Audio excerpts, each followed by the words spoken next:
আপনারা দেখছেন বরেন্দ্রভূমি সংবাদ।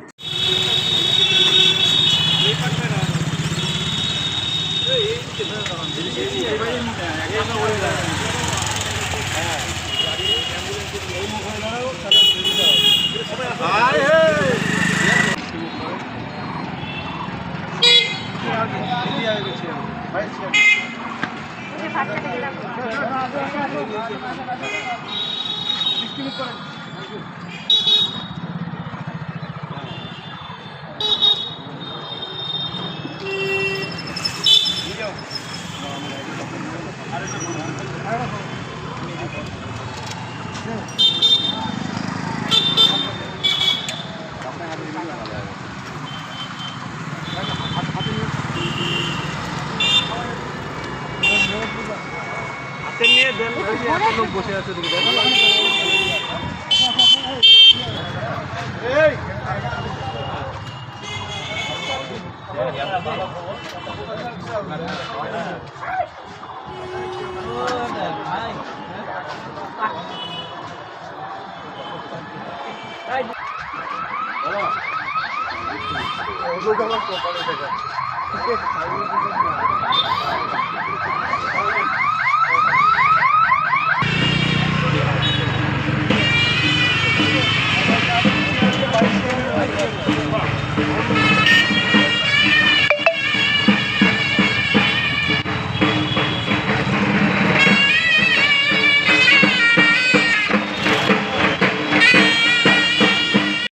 আপনারা জানেন যে নীতি আয়োগে আমি ভাইস চেয়ারম্যান হিসেবে নিযুক্ত হচ্ছি।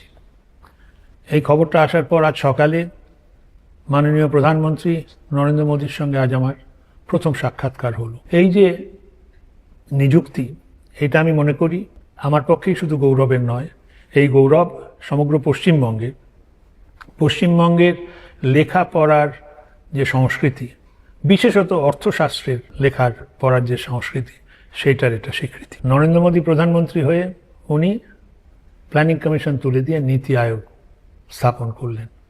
নীতি আয়োগের কাজ নীতি নির্ধারণ, ঠিকভাবে ইমপ্লিমেন্টেশন হচ্ছে কিনা সেটা দেখা। আর নীতি আয়োগের সবচেয়ে যে গুরুত্বপূর্ণ তিনটে কথা, সেটা হচ্ছে নীতি, নিষ্ঠা ও নিয়ত। নরেন্দ্র মোদী আসার পর করেছেন সেটা হচ্ছে ডেটার উপর চাপ দেওয়া। যেমন উনি করেছেন যে পিছিয়ে যাওয়া ডিস্ট্রিক্টগুলোকে উনি অ্যাসপিরেশনাল ডিস্ট্রিক্ট নাম দিয়েছেন।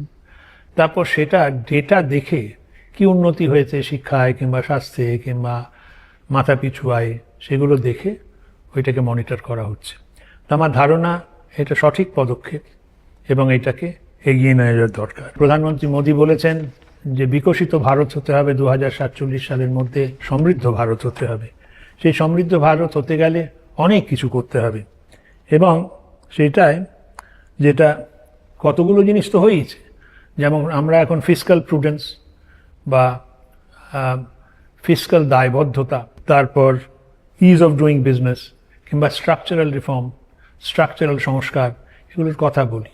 এগুলো আসলে আরও বেশি করে করতে হবে। আমার মনে হয় যে পশ্চিমবঙ্গে পক্ষে আমার এই নিযুক্তি শুধু একটা স্বীকৃতি নয়, একটা সুযোগও বটে যে এখন আমরা পশ্চিমবঙ্গের লোকেরাও এই নীতি আয়োগের কাজে পুরোভাবে যোগ দিয়ে এটাকে কী করে এগিয়ে নিয়ে যাওয়া যায় সে কথা ভাবব।